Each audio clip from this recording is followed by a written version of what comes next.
I hate cooking. Well, maybe hate is a strong word, but the truth is that I don't enjoy spending much time in the kitchen. I know how important it is for my health and my wallet to make my own meals. That's why I prioritize to find time to cook. Luckily though, experience taught me ways to invest less and less of my time while still making healthy eating happen. My name is Claudia. I'm a 45-year-old holistic nutrition coach with a master's in human nutrition and dietetics, and help busy women in the 40s to take control of their health. Let's have a look at a few of my time-saving tactics.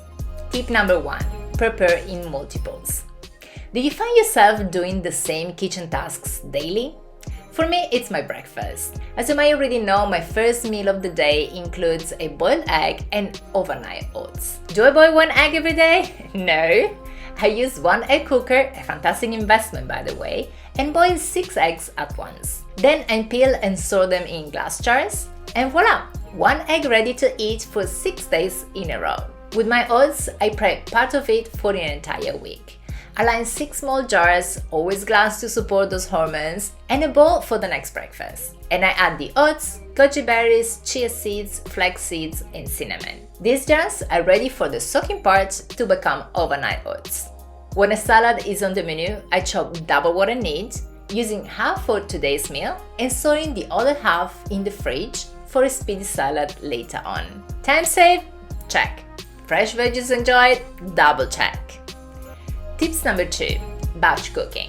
Batch cooking involves preparing separate ingredients and then combining them for different meals. For instance, I cook a chicken breast, some lentils, quinoa, and I chop various veggies. When it's time to eat, one day I can choose to make a green salad with lentils, nuts, and seeds.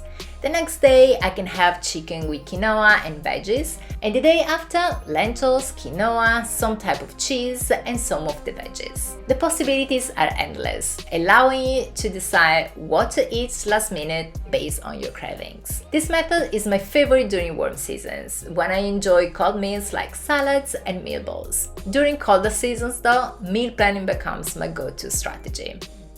Tip number 3. Meal planning.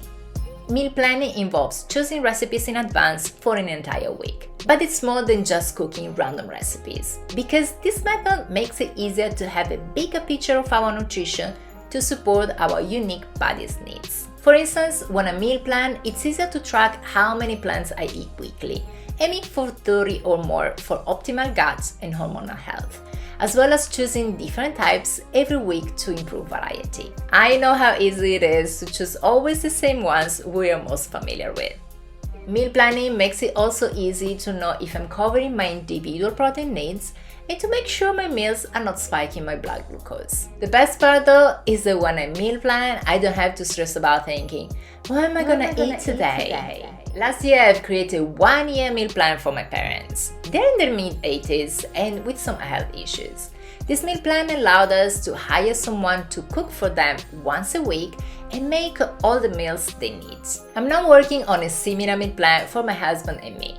And even though I know I have to invest some time at the beginning, it's definitely worth it once I have optimized it and put it on repeat. Would you like to create your own 1-year meal plan? Join me in our community Busy Women Eat Healthy and let's meal plan together. We jump on a call once a week to work each one of us on our meal plan.